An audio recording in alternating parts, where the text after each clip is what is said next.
Hello, sports fans. Jim Coyle with Indiana Sports Beat Radio. Thank you for stopping by our YouTube channel. Make sure to hit the subscribe and notifications toggle so you never miss a thing. All of our content up here every day. Looking forward to it. Thank you, and we'll see you on the radio. If you're looking for a great gift for the Indiana sports fan in your life, just go to isbradio.itemorder.com and you'll find plenty of options, including sweatshirts, hoodies, t-shirts, pullovers, caps, and much more, including our Welcome to the SIG 10 line that benefits the local Boys and Girls Club. That's isbradio.itemorder.com. isbradio.itemorder.com. Welcome back, Indiana Sports Beat Radio here on this Wednesday. Glad to have you along and joined now by the shot father, Todd Leary from myjumpshot.com. How are you, sir? I'm good. You almost said Friday because it's usually Friday when you're staring at my face. I did almost let her slip. I did close to it. But, man, there were some great games last night in the Big Ten. I pointed out that Michigan and Wisconsin were playing a tough game right off the bat to open things up. And, man, that game did not disappoint as Dusty May takes the Maize and Blue into Madison and comes out with a 67-64 road win over Wisconsin. That is a hell of a way to start the Big Ten season for Michigan. Yeah, it really is. Wisconsin is I honestly still at this point believe they're going to be a sleeper team that is going to be very difficult to beat. And that win, I think late in the season, when they're looking at RPIs and all that stuff, I think that win for Michigan is going to be super important in boosting their resume. Yeah, that was the first loss for Wisconsin. They were 8-0 up until then. And beat some good teams too. Yeah, well, and Wisconsin's always tough. They're well coached. They Right.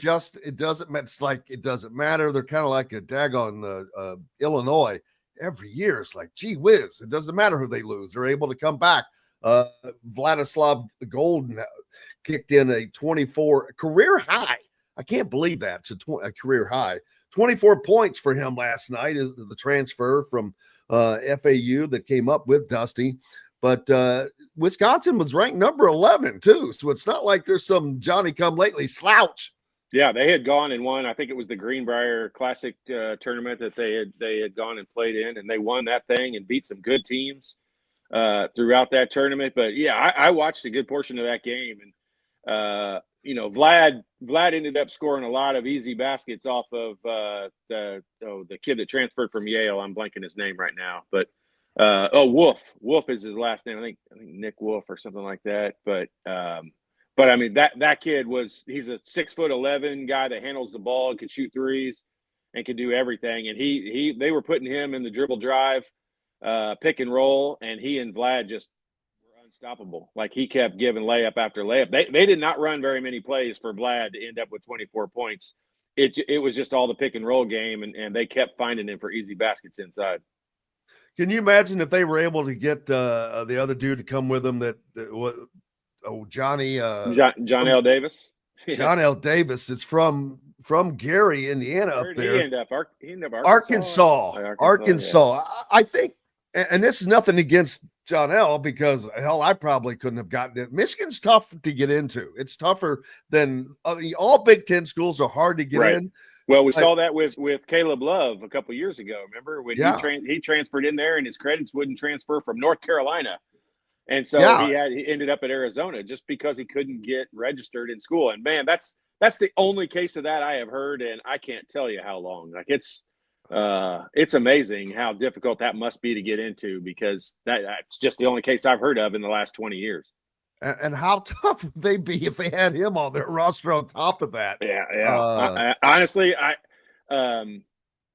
think that Dusty really likes the group that he's got and the makeup of how they play and that stuff. I think this is a weird thing to say, and I don't mean it negatively towards anyone, but I mean at some point in time, coach-player relationship, just time to kind of separate. It was kind of like Calipari last year leaving Kentucky. It was probably just time for everybody involved. Right. And I think it was the right time for John L. Davis to go experience something else and play for a different coach, and Dusty to kind of start over again. And You know, I'm telling you, the Wolf kid that they have that transferred in from Yale, I remember watching him last year, late in the year in their tournament, but he is tough, and I thought that was a huge pickup that Dusty got when he got him. Yeah, he was okay. 20 points, 7 rebounds, 5 assists, 5 blocks, 3 steals. Yeah, he's okay. Yeah, He he's did a thing or two. 6'11". He's 6'11". That is amazing that you're getting that kind of production across. I just talked about blocking shots, steals. How the hell's a 6'11" guy getting steals? 5 assists. That's a guy that can pass out of the post. He handled the ball, and it's not out of the post. He handled it off of the ball screen, the high ball screen, and he was, like Trey Galloway does for Indiana. They'll set that ball screen on the wing, and he ends up driving down the middle of the lane. They were running that same play for Wolf yesterday at 6'11", coming down there, and he's very capable of stopping and shooting the three-pointer. He can dribble all the way to the rim. He's strong with the ball, and they didn't have to worry about getting his credits to transfer in coming from Yale.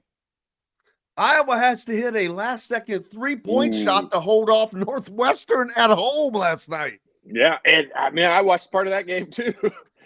I was flipping all over the place watching games. But yeah, that was a fun game. What a big shot that hit at the end of that game. With 0.8 seconds to go in the game, you almost figure there's zero chance. And he got a good fadeaway look from about 28 feet. Nothing but net. He drained it. UCLA gets their first Big Ten win ever as they beat Washington, who was 6-1 before that, 69-58. So it wasn't exactly a blowout of any stretch of the imagination. But so it just goes back to the point that I made the last time we spoke, and every time I talk about the Big Ten now, it's going to be an absolute bloodbath every night. Half the league, I think, has a legitimate shot at the top as of right now. They're good enough that you will be in for a dogfight if you have to play on the road, or hell, if you're playing at home. It doesn't really matter. There are just that many teams that can knock you off on a given night. Yeah, I tell you, I have heard, I don't think I'm making this up, I've heard numerous people talk about how they don't think the Big Ten is that talented, and there's just not that many good teams in the Big Ten. And I'll be honest with you, I in past years, I think, even last year, I think that sentiment was, I think there was a lot of validity to that. And you looked at some of the teams, and there were some teams that it wasn't the normal teams, but there were some teams that just were not that great, and were not, I don't think we're going to be competitive in a national setting. But this year, I have not seen Penn State play yet, and I've not seen Washington play. But outside of that, I've watched all these other teams play, and I can't figure out who they're thinking is not very good, because they're all pretty good. There might not be one super dominant team, like I think Purdue would have been considered that last year. But I think there's a whole bunch of teams that could finish in the top 3. And I'm talking 9 or 10 different teams I think could finish in the top 3. And that's not because the other teams are bad. It's because I think it's going to be a dogfight. And I think there's that many talented players throughout all of the Big Ten on all of these teams. They all have good players and are playing well together. Clemson knocks off Kentucky last night at home, 70-66. A little early season court storming already. Yeah, I think with the notoriety Kentucky got early in the season with that, I think, game with Duke and some of their early success, I think it's back to beating Kentucky is a big deal again now, and as I think it should be. Coach Pope's doing a fantastic job with those guys. That's a hell of a job to have that pulled together in your first season. Yeah, right. Yep. That's very difficult. They call that a Signetti. There you go. Number 14, Cincinnati, they go down to Villanova. So there are games all over the place. And here's a big one. How about our Chris Beard at Ole Miss? He had the Rebels rolling. They had a close loss to Purdue over the weekend, in which they could have easily won that game. Get blown out by Louisville in Louisville, 86 to no. Yeah. Are you looking at that reversed? No, I am looking at it reversed. Ole Miss blows Louisville out.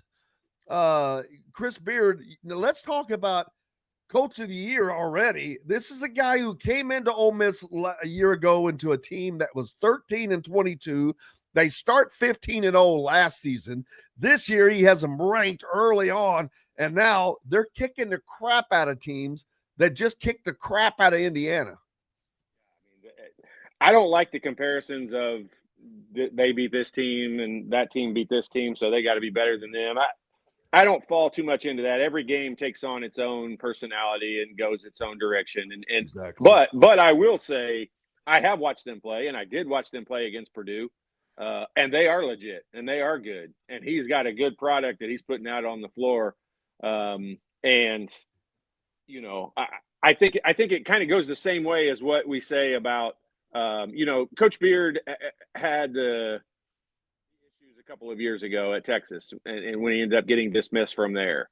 And I think in this scenario, he came back in kind of an under the radar program, a program that needed resurrecting a little bit, and he's going to do that really quickly. And I think at the end of this year, I think he's probably going to be one of the hottest coaches. And I think it's going to fall into the same category as what Indiana had to do with Coach Cignetti, and they had to pay him the money. And where he is at Ole Miss, I don't think they're used to paying the kind of money that, you know, the Kentuckys and the Indianas and some of those schools pay to their coaches. And so I think Chris Beard is going to be, I don't know what his contract looks like, but I have a feeling he's going to be the top of the list for a lot of schools in the coming year or two. He wins. Google him. He's good, and he's good, and he does it the right way. And his players play hard, and it's not flukes. Like, they go out there and they beat you on defense. You know, did you see when they played against Purdue? Did you see his shirt he was wearing? No. Bob Knight. Bob Knight. He had the Bob Knight logo right here across his shirt. I did not see that. I just thought to myself, man, if you're ever just kind of planting a seed without saying a word, that's me, only me, my opinion. But well, even though I did not see that night after that game, even though they lost, I sent out a tweet that said there was 2 words. And all it said was Chris Beard. Yeah. That's all it said. I didn't say another word. I knew what you meant. But you know, yeah, we'll that's a story, or that's a conversation for another day. But Indiana gets a big win last night, 97-71, but it was much different than what their games have looked like so far. And I wonder what does that game look like without the career night from Luke Goode, who finally had his breakout night. He has a career night, but man, he was knocking it down off of the bench. He hit 5 3-pointers. He looked so comfortable shooting those shots. You said it all along, and you have been the one to say it, that just relax. He is going to do this because this is who he is. This is what he does. And he felt like it last night, as a matter of fact, and he looked like it last night in his shot. There was one shot, Todd, he came down and he looked like Caitlin Clark. He was looking for the logo. He just stepped across half court. I don't think he had the ball. I think he got it in transition, but he was like 8 feet behind the stripe and boom, uncorked it, and it just went swish. Yeah, I don't have any doubt in my stance of he's going to be fine. Like, he's a good shooter. I don't think this will be his best career night at the end of the season. I think he'll have many nights when he makes, 4, 5, 6 3-pointers in a game. And I think Indiana needs him for that. I think as he gets more comfortable and he starts to figure things out, I know because of injury and other things, like the lineups got moved around a little bit last night and some different lineups were on the floor. And I hope Coach Woodson liked what he saw, because, I've been saying since last summer when they re-signed Trey Galloway and Anthony Leal, I've been saying since last summer a couple of things. One, I wouldn't have mind seeing Anthony Leal take his year and go somewhere else where he was going to get significant, I don't want to say guaranteed playing time, but he was pretty much know he was going to play every game, because I just like to see the kid have a chance and enjoy his career. He would not get recruited by this coaching staff if he were coming out of high school today. His style of game doesn't really fit with what I think Coach Woodson wants in a player. And that's just a little more length and athleticism and getting up and down the floor. And and I'm not blaming him for that. That's his philosophy. And I understand that. I love the way Miles Rice and these guys at Kanan Carlisle play. I like that style as well. But I just don't think that Anthony Leal kind of fits into the system that Coach Woodson is looking at putting on the floor. But I will say this: when Anthony Leal's on the floor, 95% of the time he makes the right play, and he always ends up in the right. A lot of times he ends up in the right spot, getting that one rebound, or last year the tip in that he had, or he makes the right pass at the right time. Like I watched him play yesterday, and there's a lot of the easy things that you see are him coming down and making a pass to I think he made a good one to Goode on a break, and he got a 3-pointer out of it and made it and all that. Those are the easy ones to see. But he makes the right play. Sometimes that doesn't even mean anything. It's like a hockey assist. Like he knows the ball needs to be reversed, so he gets it to the guy who's then going to reverse it. And he makes those passes on time when you're supposed to. And he is a veteran, and I'm telling you, the offense flows. I said this last year when they put him on the floor. I was worried this summer when they signed all the guys that they signed, because I knew that those guys fit the system that Woodson wants on the floor better. And that's Miles Rice, Kanan Carlisle, those guys. I get it. I love those guys on the floor. But when you watch the game that happened yesterday and numerous games last year, Leal is one of those guys I don't think you can take off the floor. And I mean, I know that's not going to happen. I know they're not going to start playing him 20 to 30 minutes a game. I feel like that's not going to happen. I wish it would. I wish they would give him a chance, because I do feel like almost every play that he made yesterday was the right play. And I think 95% of the time he does make the right play. And I even though other guys make up for it a lot, I know I'm rambling, but 95% is a high percentage for a guy to make the right pass and the right block out and the right cut and the right help on defense. Well, it's funny you say that. He only scored like, I think 5 points, but the plus minus that when he was in was pretty staggering. I don't have it pulled up right now in front of me as I am trying to get that done. I can get it done quicker than I thought. Plus 39. That's damn near impossible. Do they have that compared to everybody else? Is there anybody else that's even close to that? Plus 31 for Bryson Tucker. And Luke Goode was plus 23. Yeah, I mean, Mbako, -1. Umar Ballo, 5. Trey Galloway, 9. Ja'Kai Newton, 1. But that's a staggering. But those guys played substantial minutes there for that run too. Yeah, they did. And look, they made a run. Sometimes that plus minus can get skewed based on, just the literal timing of guys throwing shots in and whatever it is. And I understand that. But in this case, last night, I think it was kind of a mixture of it. I think he easily the offense flowed differently when he was on the court. And I was trying to figure out like what lineups I wanted to see with him out there. I want to see him with Miles Rice, but I keep playing these games in my head of who do I want to see on the floor together. And every time I do it, I never end up with Ballo and Renew on the floor at the same time. And then I just stop and almost, hit erase everything, because I know that's not going to not happen. That's the lineup that Woodson wants on the floor the most. And so I'm battling against something that I can't win. And I'm not saying I'm right and he's wrong. I'm just saying the lineup that I see where the ball moves, players are moving, we're not stuck, in the mud trying to just dump it in the post. It looked as though he was forced to play the way that they played last night, but that was the successful way. That's we've got lots more coming up. The Shot Father, Todd Leary from myjumpshot.com is with us. If you have a kid, know a kid, are a kid, need help with your jump shots, need help with your basketball fundamentals, period, go to the Shot Doctor at myjumpshot.com. Here's Luke Goode on hitting shots as we'll head to break. Yeah, it's just a testament to the process. I believe in myself, and I know that I'm one of the best shooters in the conference, and I feel that way every day. So I go through the same routine I do every day, regardless if I shoot well, if I don't shoot well, and approach the game that way. So, it was good to see shots go down. I got to give a shout out to my teammates. I think we really moved the ball well in transition. When you get easy transition threes, it kind of gets you into a rhythm of the game. So being able to see some go down at home is definitely great for the confidence, and I think everybody benefits because you saw Miles get downhill. Malik and Ball got easy looks. It helps the whole team when I'm able to hit shots.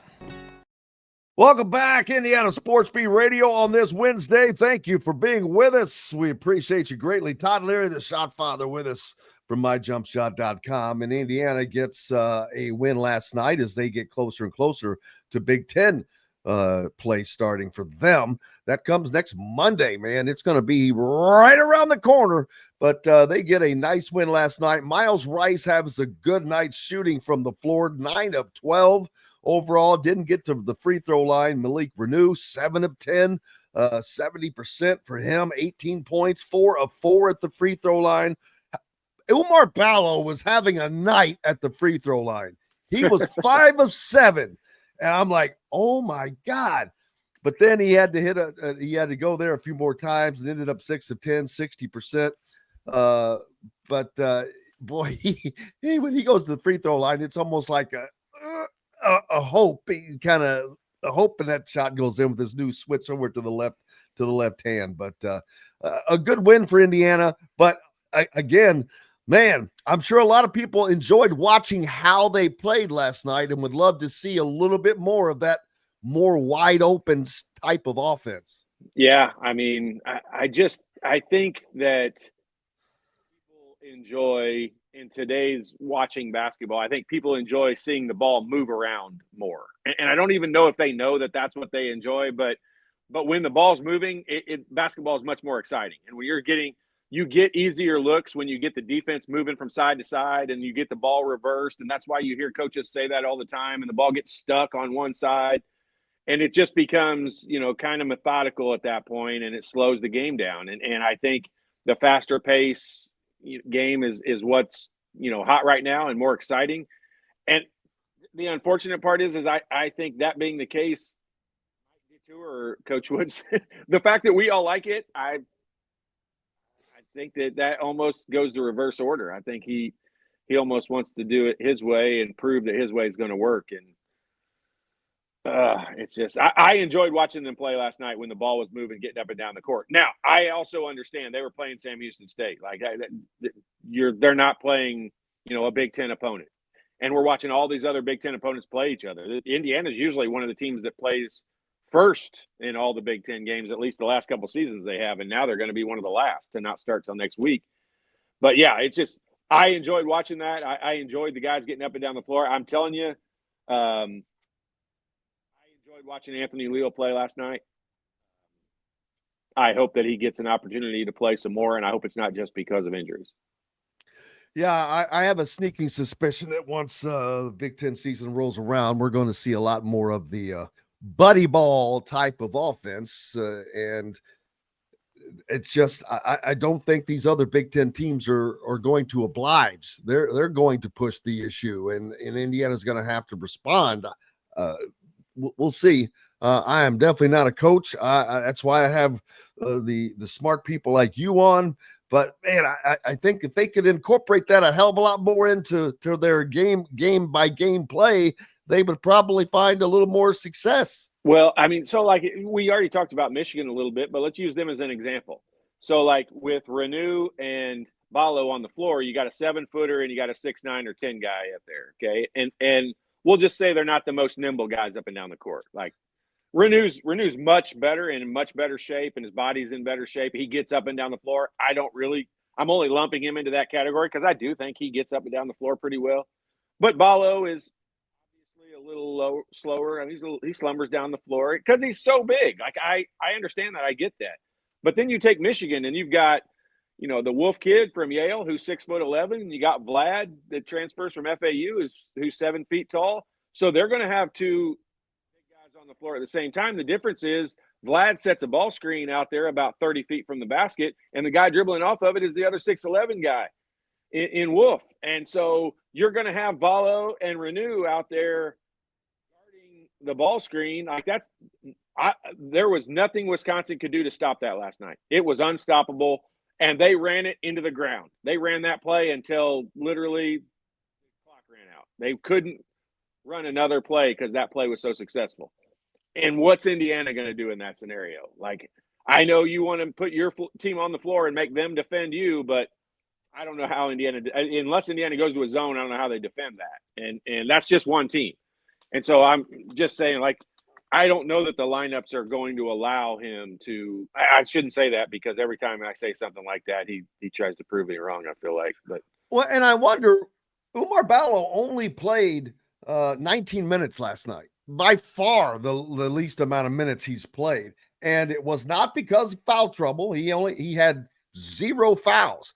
So was it that Mike Woodson actually saw that this is kind of working? Maybe definitely need to stick with this. Well, I asked that because that never happens. Well, I will say the lineup that was on the floor late in that first half, or from like the 12-minute mark to the 3-minute mark in that first half, I don't think he planned on that lineup staying on the floor that entire period of time. But they played so well together, he did the right thing and he let it play out and he let him go. And I will say this for those people who want, the old Coach Knight way to be back or whatever it is, that was as similar to what Coach Knight would have done as anything that Mike Woodson's done in his tenure so far. Because if you remember, there was a lot of games. There were some games I wouldn't even play at all. Or I might play 3 or 4 minutes. Literally the very next game, I might play 30 minutes. And then the next game, I might play 25 minutes. And then I might go back to playing 3 minutes again. And it was all how Coach Knight felt like the group was playing together. And that wasn't unusual. Now, the reason why I feel like Mike Woodson doesn't do that is because the NBA doesn't do that. The NBA has a set schedule and pattern of how they substitute until they get to the playoffs every year. Those players know almost to the second when they're coming out of the game. They know to the timeout or dead ball when they're coming out. In the first quarter, in the second quarter, when they're going back in, when they're coming out in the third quarter, and when they're going back in the fourth quarter. Like, they know that. It's set. And that's, I feel like, how Mike Woodson substitutes. That's what he's done for the last, 30 years in coaching and playing. That's the system he's done way more than what he did and learned for Coach Knight. And so I think, I don't know if he fell into it or if it was intentional last night, but he left that lineup on the floor and they played well. And that's why you see the plus minus the way that it is. Mbako played good last night. What'd you say? His plus minus was -1 or something like that, or Renew or one of those guys. So, I mean, when you look at that, like, that's not accurate. He played better than that. He was more. And he only played 22 minutes too, so he got less minutes. But he was more important to the game than what that plus minus shows. But he wasn't in there during that run, and that run was a big part because that run, I think it got down to maybe 2 or 3 points, and then those guys spread it back out to up to 15, 17 or whatever it ended up being close to halftime. And so, then they came out and kind of did the same thing in the second half. And so that's why the plus minus is so skewed the way that it is. But those guys did play better and they did play a different style and it was hard to guard. What about Mbako and Goode on the floor at the same time with a mix of Ballo and Renew, with those two guys flipping out and leaving these two prolific, high-profile shooting wings in at the same time? Yeah, offensively, it's awesome. It sounds awesome and it's great. Like, when I sit there and I play the lineup game in my head all the time, almost every lineup I throw out there has Goode and Mbako on the floor at the same time. And so the problem with that on the defensive end is rebounding. And you're going to have to get a significant amount of rebounding out of Mbako, and you're going to have to get a decent amount of rebounding out of Goode. The part where I think that's still feasible at happening is because Indiana has pretty good rebounding guards. Miles Rice is athletic. He gets in there. He sticks his nose in. He comes up with 3 or 4 rebounds a game. And when you watch, I think that obviously Trey Galloway is going to stick his nose in there and get rebounds. I think Kanan Carlisle will. I think in the lineup, the way that they played so far, and I hope this turns around and bites me later in the season, because I hope he ends up playing so well they have to put him on the floor.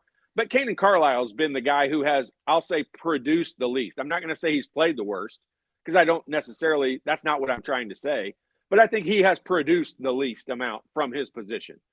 And I think that's the Luke Goode position. I think with Rice at point guard and Goode at the 2 guard and Mbako at the 3 guard, and then he's going to start Ballo and Renew. So let's just go ahead and throw that lineup out there. We're wishing if we think it's not going to be that way. And so I think I'd like to see that lineup out there. And then the first sub would be, taking Ballo out of the game and putting Galloway on the floor. And let's see how that thing gets up and down the court. And then figure out who Carlisle alternates in for out of those 4 guys that I just named right there. Who does Carlisle in there with? And I think you substitute in a way that you kind of have 2 different teams that you work with. And one has the 2 big guys on it, and the other one alternates the 2 big guys. And you get to put 4 faster guys on the court. And that's what I'd like to see happen. Boy, but you're the one that talked about how well that how good of a shooter that Mackenzie Mbako is as well. Boy, if you can get those 2 guys going, Indiana would be almost impossible to beat because that would take all the pressure off of the guards, and they have guards that Miles Rice is playing pretty well. Trey Galloway is a solid senior. He's an experienced guy, and then you have Malik Renew, who's also very experienced. Man, that would be a formidable team if they were rolling.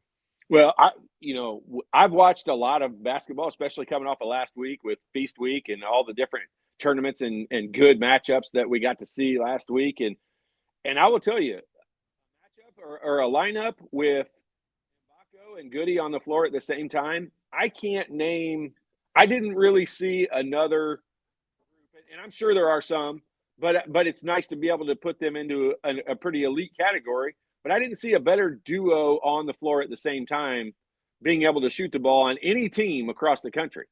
And I firmly believe, if I'm an expert in anything, which a lot of people would say I'm probably not, but if I'm an expert in anything, it's shooting. And I don't just mean form. I don't really care what a guy's form looks like as long as it's natural to him.